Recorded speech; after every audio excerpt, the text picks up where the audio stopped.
رباه عفوك إني للنور مدت يداي. இந்த உலகத்திலே சிலர் நினைக்கலாம், அல்லாஹ் ஏன் என்னை ஏழ்மையில் வைத்திருக்கிறான், ஏன் அல்லாஹ் ரப்புல் ஆலமீன் எனக்கு மட்டும் இந்த கதரை கொடுத்திருக்கிறான், ஏன் எனக்கு மட்டும் அல்லாஹ் இந்த ரிஸ்கை அல்லாஹ் அளித்திருக்கிறான், எனக்கு ஏன் இந்த மனைவி, எனக்கு ஏன் இவ்வளவு இந்த குழந்தைகள், ஏன் எனக்கு குழந்தை இல்லை, ஏன் எனக்கு இன்னும் திருமணமாகவில்லை, ஏன் எனக்கு செல்வத்தில் இன்னும் அதிகரிக்கவில்லை, ஏன் எனக்கு இந்த வேலை, ஏன் என் வாழ்வு இப்படி இருக்கிறது என்று பலருடைய வாழ்க்கையில் கேள்வி இருக்கும். அல்லாஹு அல் ஹக்கீம், அல்லாஹ் நீதியானவன்.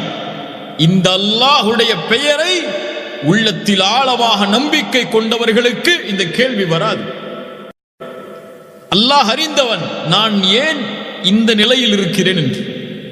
எனக்கு ஏன் இந்த சோதனை, அல்லாஹ் அறிந்தவன். எனக்கு ஏன் இந்த குடும்ப வாழ்வு, அல்லாஹ் அறிந்தவன். எனக்கு ஏன் இந்த செல்வம், எனக்கு ஏன் இந்த தொழில், எனக்கு ஏன் இந்த வேலை, அல்லாஹ் அறிந்தவன். என்ன அறிந்தவன்? எனக்கு இதுதான் நலவு என்று அறிந்தவன். ஒருவேளை என்னை ஏழ்மையில் படைக்காமல் அல்லாஹ் செல்வத்தில் படைத்திருந்து என்னை வழிதவர செய்திருந்தால், அல்லாஹ் சொல்கிறான் சூரத்து ஷூரா 27வது வசனத்தில் கேளுங்கள் இந்த வசனங்களை, குர்ஆனுடைய வசனம் செவிமடுத்து கேளுங்கள். வலவ் பஸத்தல்லாஹு ரிஸ்க லிஇபாதிஹி லபகவ் ஃபில் அர்த். ஒருவேளை அந்த அடியானுக்கு அல்லாஹ் செல்வத்தை அதிகரித்து கொடுத்திருந்தால் இந்த பூமியில் குழப்பம் செய்யக்கூடியவராக, வரம்பு மீறியவராக அவர் மாறியிருப்பார். வலாக்கி யுனஸ்ஸிலு பிகதரி மா ஷா மா யஷா. அல்லாஹ் நாடியவாறு அவருக்கு அல்லாஹ் கதரை இறக்கி இருக்கிறான், அருளி இருக்கிறான். இன்னஹு பிஇபாதிஹி கபீரும் பஸீர். அவனுடைய அடியார்களை அல்லாஹ் நுட்பமாக அறிந்தவன், பார்க்கக்கூடியவன். அல்லாஹ்விற்கு தெரியும் இவன் இந்த நிலையில் இந்த செல்வத்தில் வாழ்ந்தால்தான் இந்த உலகத்திலே வரம்பு மீறாமல் எனக்கு நன்றி உள்ளவனாக இருப்பான் என்று அல் ஹக்கீம் முடிவெடுத்திருக்கிறான் நீதியாக. அதுதான் என்னுடைய வாழ்விற்கு ஏற்றது என்றும் அது நலவாகவே அமையும். அல்லாஹுடைய முடிவு ஒருபோதும் அடியார்களுக்கு தீமையாக அமையாது. அல்லாஹுடைய தேர்ந்தெடுப்பு ஒருபோதும், அல் ஹக்கீமுடைய தேர்ந்தெடுப்பு ஒருபோதும் அடியார்களுக்கு தீமை அளிக்கக்கூடியதாக அமைந்து விடாது. அல்லாஹ் சொல்கிறான் சூரத்து தௌபா, சிலர் அல்லாஹ்விற்கு வாக்கு கொடுக்கிறார்கள். லஇன் ஆதானா மின் ஃபத்லிஹி, யா அல்லாஹ் எனக்கு செல்வத்தை நீ அதிகரித்து கொடுத்தால் உன்னுடைய பாதையில் நாங்கள் செலவழிப்போம், நல்ல அடியார்களாக நாங்கள் மாறிவிடுவோம் என்று. செல்வத்தை கொடிய அல்லாஹ், பணத்தை கொடிய அல்லாஹ், நீ கொடுத்தால் என்னை பணக்காரனாக மாற்றினார், நான் உன்னுடைய பாதையில் தான் செலவழிப்பேன் என்று அல்லாஹ்விடத்திலே துஆ செய்கிறார்கள். ஃபலம்மா ஆதாஹும் மின் ஃபத்லிஹி, ஒருவேளை அல்லாஹ் ரப்புல் ஆலமீன் அவனுடைய சிறப்பில் இருந்து அதை அழித்து விட்டால், பகிலு பிஹி, உனக்கு கொடுக்காமல் இருந்ததன் காரணம் அதுதானே, கேட்டாய் கொடுத்தேன், பகிலு பிஹி, கஞ்சத்தனத்தை கடைபிடிப்பான். வதவல்லவ் வஹும் முஅரிதூன், அல்லாஹ்விற்கு யா அல்லாஹ் நீ கொடுத்தால் உன்னுடைய அடியார்களுக்கு கொடுப்பேன் யா அல்லாஹ் என்று கூறினான். ஆனால் அதிலிருந்து திரும்பி அவனே அதை வைத்துக் கொண்டான், வாக்கு மீறினான், புறக்கணித்தான். அதன் காரணமாக அல்லாஹ் அவனுடைய உள்ளத்தில் நிஃபாக்கை மாட்டிவிட்டான். மறுமை வரை அல்லாஹ்வுடைய வாக்குறுதிகளை மீறியதற்காக, பொய் கூறியதற்காக அல்லாஹ்விடத்திலே அல்லாஹ் சொல்கிறான் சூரத்துல் ஃபஜ்ர், فأما الإنسان إذا ما ابتلاه ربه فأكرمه ونعمه. கண்ணியத்தை கொடுத்தால், அருளை கொடுத்தால் அடியான் சொல்கிறான் அக்ரமன், என் ரப்பு என்னை கண்ணியத்தோடு வைத்திருக்கிறான் என்று. وأما إذا ما ابتلاه فقدر عليه رزقه, அல்லாஹ் வழங்கிய ரிஸ்கிலிருந்து குறைத்து விட்டால் அவன் சொல்கிறான் ஆஹானன், என்னை அல்லாஹ் இழிவுபடுத்துகிறான் என்று. சுப்ஹானல்லாஹ், மனிதன் நிலை மாறிவிடும். அல்லாஹ் கொடுத்ததை பொருந்தவில்லை என்றால் நம்முடைய பார்வையில் என்ன? அல்லாஹ் ஏழ்மையில் வைத்திருந்தால், அல்லாஹ் எம்மை செல்வத்தில் குறைவாக வைத்திருந்தால் அல்லாஹ் என்னை சோதிக்கிறான் என்று. அல்லாஹ் எம்மை செல்வத்திலே அதிகமாக வைத்திருந்தால் அல்லாஹ் எமக்கு அருள் செய்கிறான் என்று எண்ணுகிறோம். அப்படி அல்ல. அல்லாஹுடைய விதியில் ஏழ்மை ஒரு சோதனை. அல்லாஹுடைய விதியில் ஏழ்மையை விட மேலான சோதனை செல்வம். செல்வத்தை அல்லாஹ் கொடுப்பது ஒரு ஏழையை விட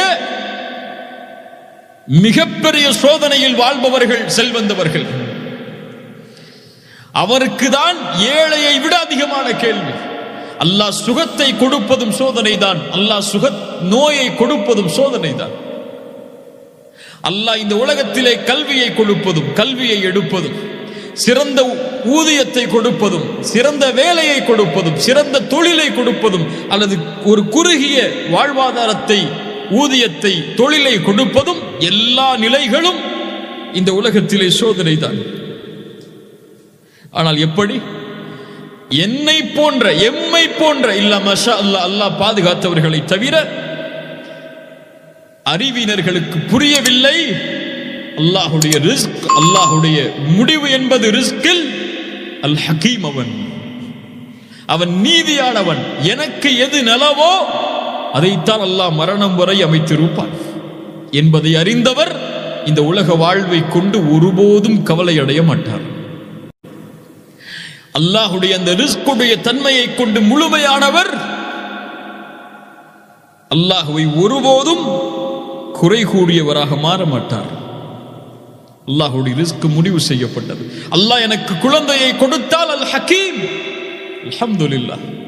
அல்லாஹ் குழந்தையை கொடுக்கவில்லை என்றால் அல் ஹக்கீம், அவனுக்கு தெரியும் ஏன் கொடுக்கவில்லை என்று.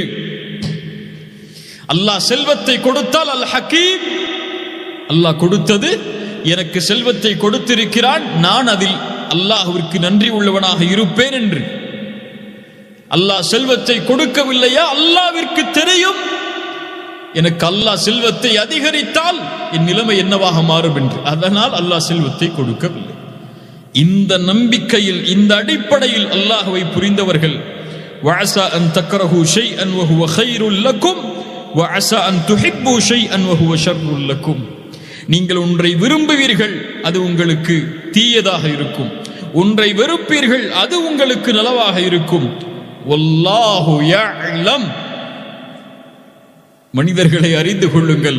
வல்லாஹு யஅலம், அல்லாஹ் ஏன் கொடுத்தான், ஏன் கொடுக்கவில்லை அல்லாஹ் அறிந்தவன். வ அன்தும் லா தஅலமூன், நீங்கள் அறியாதவர்கள். சுப்ஹானல்லாஹ்.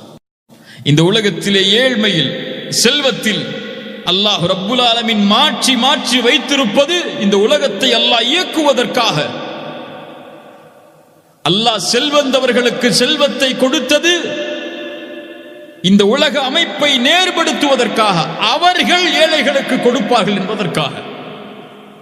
அல்லாஹ் ஒரு மனிதனுக்கு செல்வத்தை கொடுப்பது அவன் மட்டும் வாழ்வதற்காக அல்ல.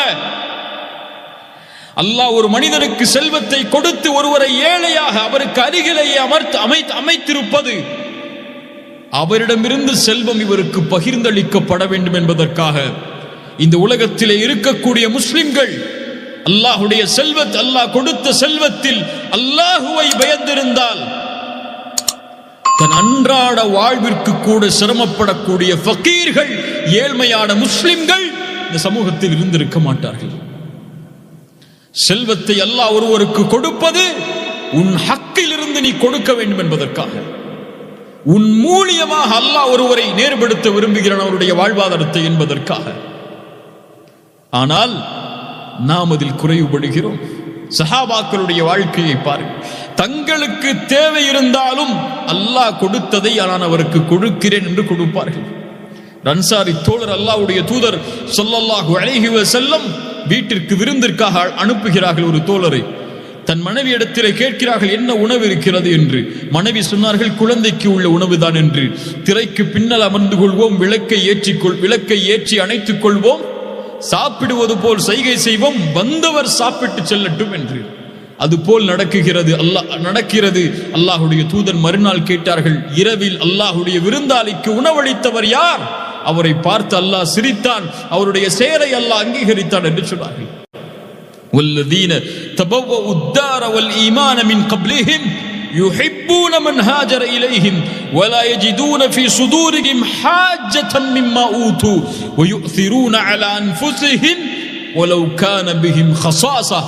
தங்களுக்கு தேவை இருந்த போதும் அல்லாஹ்வுடைய பாதையில் கொடுத்து உதவியவர்கள் என்று அல்லாஹ் சொல்கின்றார். யார் கஞ்சத்தனத்திலிருந்து விடுபட்டு வாழ்கிறாரோ அவரே வெற்றி அடைந்தவர் என்று அல்லாஹ் சொல்கிறான்.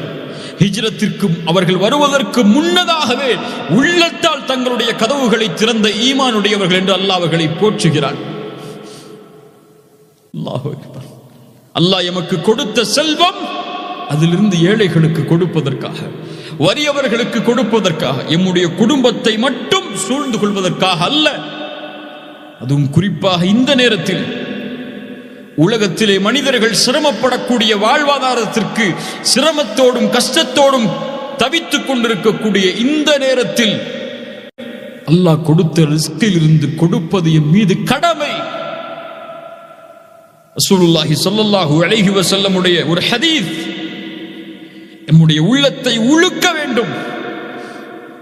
இன்னொரு தலைப்பில் அந்த ஹதீஸை நான் கூறினேன்.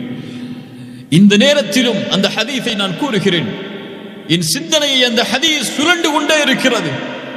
அதை எவ்வளவு சப்தமிட்டு சொல்ல முடியுமோ அவ்வளவு சப்தமிட்டு சொல்வதற்கு என் மனம் நாடுகிறது.